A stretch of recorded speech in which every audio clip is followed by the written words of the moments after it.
وجہ کہ سوال ہستے سوال کہ اگر یکی جمعہ نمازہ لیٹ بھی پش پہ کپی نمائی تھیں اور یہاں کے بیت یک رکعت یا پش پہ کپی تھیں تو اسی جو ہستے حل چی بکا. جی محترم، جمعہ نمازہ اگر یک رکعت یا فشکب دہمی رکعت گون کب جی تو آوازن جمعہ گون کب آپ پتہ ہوتی یک رکعت وانی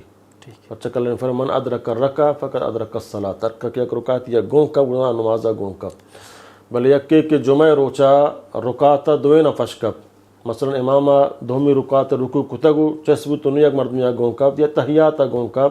تو گڑا آئی جمعہ چاہید دستا شتا آئی پتہ 4 رکعت وانگین ظہرے آئی جمعہ نبی 4 رکعت بوانی بلے امامہ گون کب تک گون بلے چی آخری رکوع چی بعد گون کب تک گون یعنی تحیات گون کب تک یا رکوع چی امامہ سر چسبو تک نون گون کب تک گون یعنی رکعت تو کا گون نکب تک گون تو آئی ہوتی 4 رکعت وانگیاں آئی سمجھنا جمعہ نماز نبی. وجہ کہ سوال ہے سوال اگر یکی دمی رکعت جو سے درود شریف بوانی تھیں تو آئیے سجدہ سہو ہستے یا کہنا. جی محترم،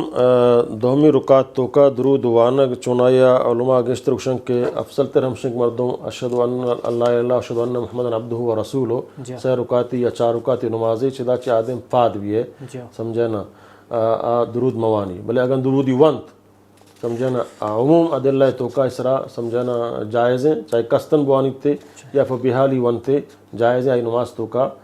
خلالی نیتیں اور اس طرح سجدہ سہانے. البتہ آخری رکعت سمجھنا تو کا درود شریف رکنے سمجھنا تحیات رکنے سمجھنا دہمی واجب ہیں اور آخری رکنے آ گئے لگو تو نماز جن باطل بھی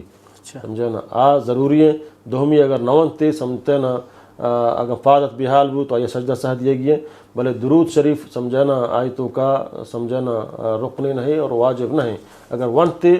اجازت تھا عام عدلہ سمجھنا تو کا سجدہ سہ برنے واللہ اعلم. مہربانی وجہ اللہ